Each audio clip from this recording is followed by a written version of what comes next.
Hello, welcome to Meaningful Careers, the hub of insights, knowledge, and information about all things careers. On this channel, I share information relevant to you, whether you are a student, a job seeker, an employee, an employer, a business owner, or an entrepreneur, or if you are just interested in making your career thrive and take it to the next level. I come to you as an experienced HR professional with over 10 years experience across Africa and Europe. I have received thousands and thousands and thousands of CVs over my more than 10 years experience in HR. So in this video that's coming up, I'm going to be talking about what are the key things that can help you stand out whenever you submit your CV. So I hope you enjoy and learn. Meaningful careers now. Take the time to take your destiny in your hands now. With meaningful careers. When you buy a car, what is the first thing that you check? The speed, fuel consumption, power in terms of the engine.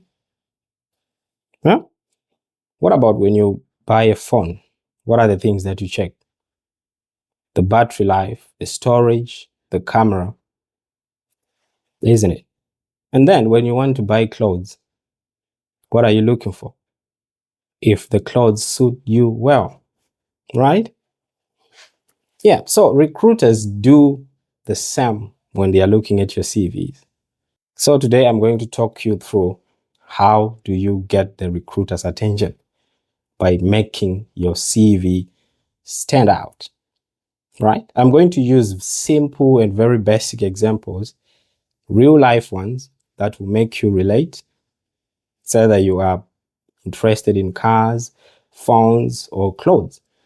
So I'll try and make it as relevant as possible across these different bits. But think of your CV then as the product specification, and think of yourself as the product that's on the market that you want to sell, right? So we are going to look at your CV being the product specification, the recruiter being the buyer who is either interested in either a car, clothes, or phones, or any gadgets, right? So the first element that should be highlighted on your CV are the basics. I call these the power or performance specifications. And what are these? These are just like in the case of a car, it's like your horsepower and fuel consumption, right? You have numbers to prove that, to say, okay, it's 1.5 liter engine. It gives you maybe 5 liters consumption per 100 kilometers. Those are numbers that make it clear, right? So these are the metrics that need to be on your CV. It works in the same way. As an example, instead of you on your CV saying, I sold products, right? That's very basic, isn't it? You can then say, I sold 500 products that generated 100 million in 5 years or in 2 years, or I grew the sales by $2.5 million. So you're giving the metrics to whatever you were doing or that you have put on your CV. Instead of saying I improved processes, you can then say I reduced processing time by 50%. So they are the metrics that give us the power or the performance into whatever you have listed on your CV. If you were managing a team, as an example, instead of saying I managed a team, that's very basic. You can then give the number of how many people you managed in the team and how geographically dispersed were they, or how cross-functional was the team. I laid 12 people across 2 departments. That isn't a good example, isn't it? So numbers are like your horsepower in the case of a car. So without them on your CV, no one really buys such a product with no detailed power and performance specifications. All right? So always remember that. Right. So you can imagine you have product A, which doesn't give you any key figures, and product B, which gives you key figures in terms of its performance and power, which one would you go for? I'll leave it to you to decide. So think about it as you reflect on your CV. Secondly, there are what we call your upgrades. Right. I will explain what the upgrades would be. So if it was a product specification document, or if it's a summary of that product that you want to buy, you would see there are product upgrades or the premium elements about it, what makes it unique. So in the case of your CV, these would be your achievements. See, the achievements differentiate you from everyone else who is doing the same job as you. So you can imagine if you have 5 candidates that do basically and literally the same roles and responsibilities, and they've listed them in the same way as you do. Yes, say they've put in the metrics as well, but without achievements, it's then difficult to clearly differentiate between who is better when you're comparing with others. So remember, you are the product competing with other products in the market. So bear that in mind. So on the upgrades, every product has its basic features, right? But what makes you choose one and not the other are the premium features or the achievements, those extras that it comes with, right? So in the case of cars have upgrades. For example, some you find they've got leather seats, some will say they've got a sunroof, some will say they've motion sensors or reverse cameras, some have adaptive cruise control, some don't have. That differentiates one car from the next. Those are the extras. In terms of phones, you find that some have maybe night camera modes, some are waterproof or water resistant, and some have fast charging functionality. That differentiates them from the other. That's the same concept that applies to your CV, right? You need upgrades too. And these are your achievements that need to be there. So for example, these are some of the examples that you can put in your CV, but pay attention to how you can have them reflected in your CV. You can then say, for example, I saved 20 hours of manual work every week by redesigning a workflow. Or you can talk about the achievements in terms of the awards. I won Employee Award of the Month, Employee of the Month award maybe 3 times or 4 times. I launched a new system, over 200 staff. I introduced a new performance management metrics or a new performance management policy. So whatever new thing that you may also have produced, that comes in as your premium features, right? So these are what would differentiate you from the next person. It's not good enough to just list what you did. It's also good to list what you achieved. Because if you just list your roles and responsibilities, you have not differentiated yourself from the advert or even the job description. You have literally just given them a job description and not what is so special about you.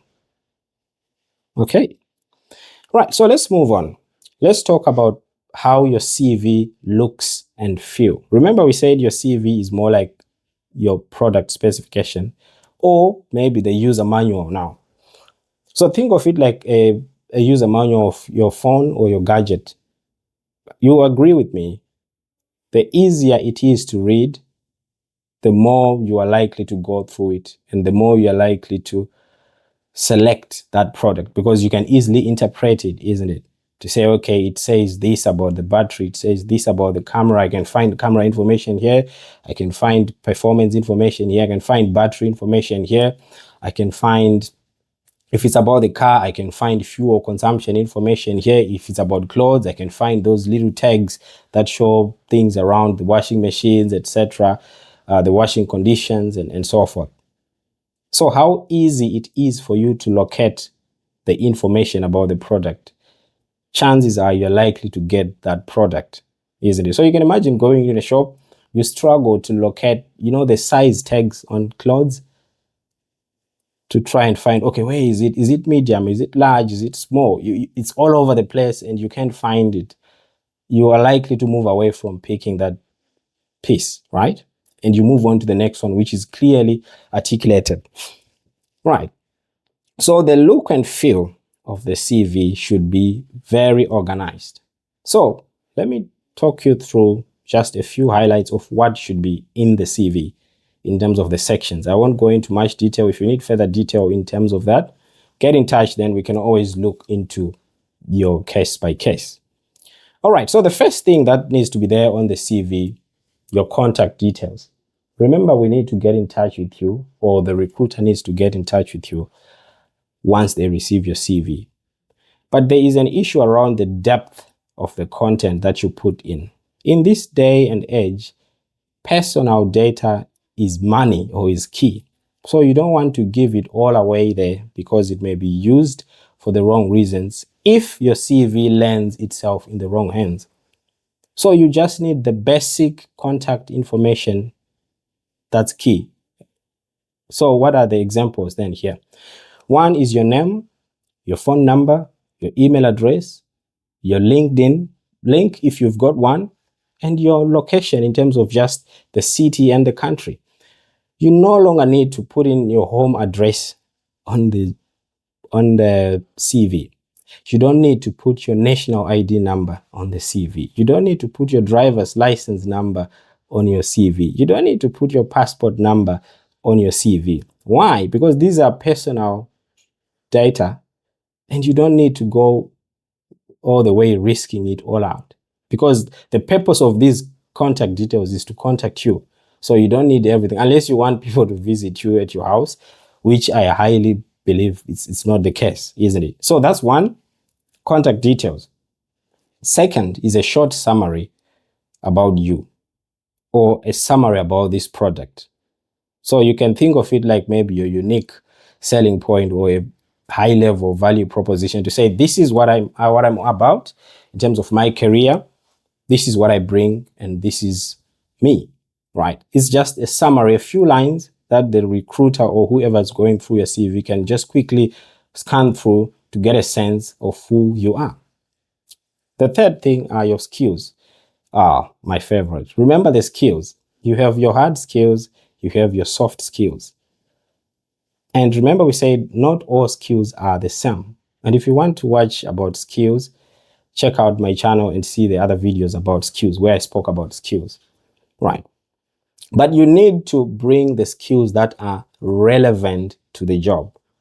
That's the key point. All skills are important, but not all skills are relevant for different job titles. So that's going to be very key for you, right? Then work experience.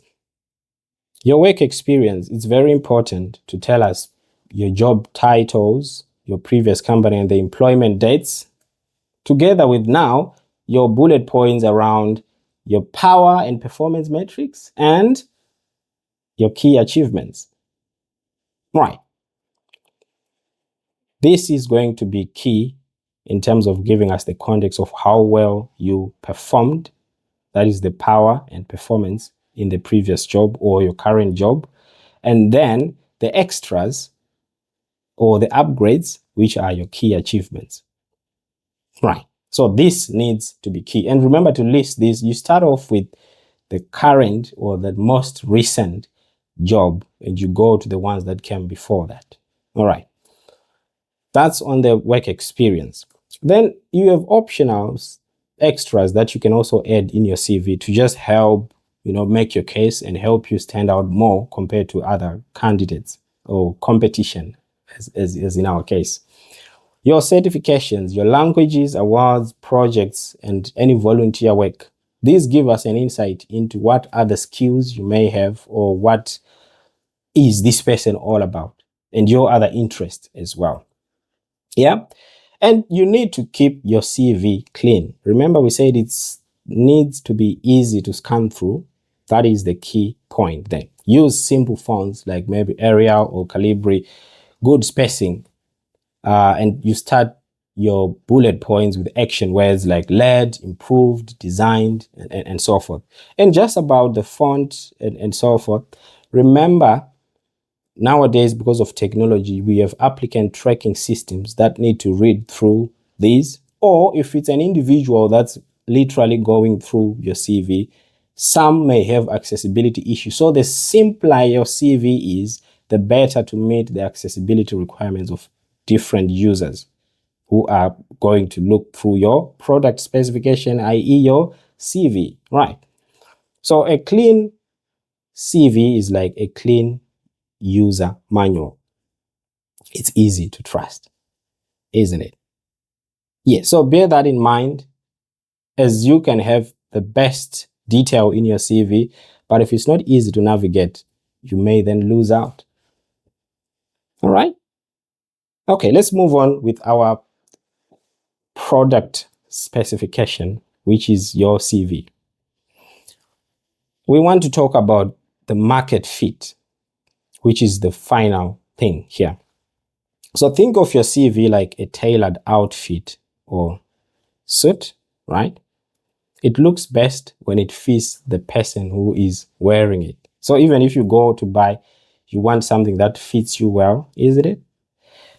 You cannot wear maybe a tuxedo or an African attire when you're going to the beach. No, that's out of place. Each type of clothing has a relevant occasion, right? That goes with it. So the same applies with your CV. Your CV does not match every job. No, it doesn't. So you should always remember that. Tailor your CV for different jobs. Tailor your CV for different roles. You can use the job description as your measurement tape, right? You match the keywords that they've given. It kind of gives you a feel of what they are looking for, right? You should highlight what the employer cares the most about. The employer will tell you in their advert what they care the most about. In your response, which is your CV, try as much as possible to tick off, make sure that I've responded to all the key questions that the employer has said they want in their advert. That should be reflected in your CV. And then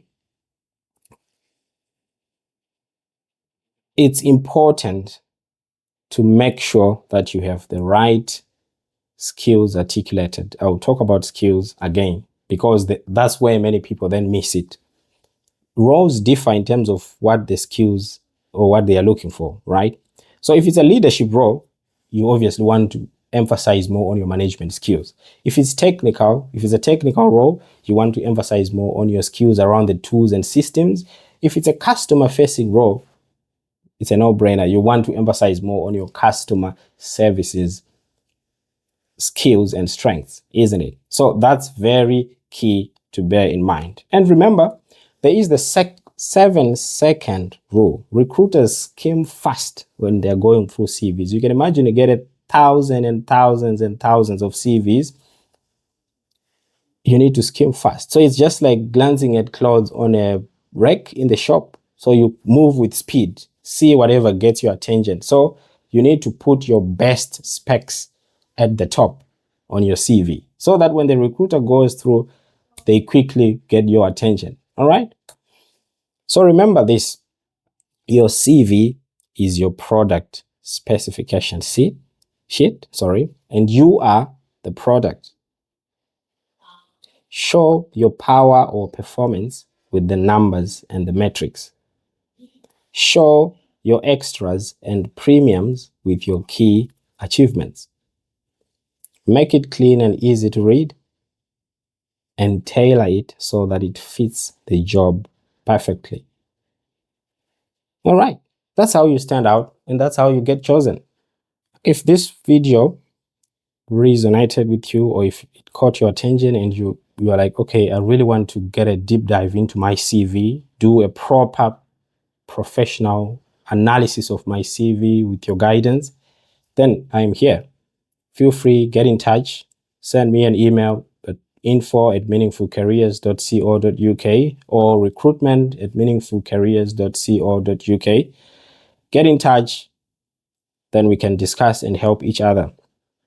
In terms of this video, if this is something that got your attention and you're like, this is really an eye-opener in terms of why I might have been missing out on certain opportunities, and you want similar content, then like, share, subscribe to this channel. Whether you're watching it on Facebook, TikTok, Instagram, and YouTube, just like, subscribe. And if you've got any questions, put them in the comments. Then we can always make up content that suits your needs, because your career is very important. Thank you. Meaningful careers, meaningful careers now. Take the time to take your destiny in your hands now. With meaningful careers.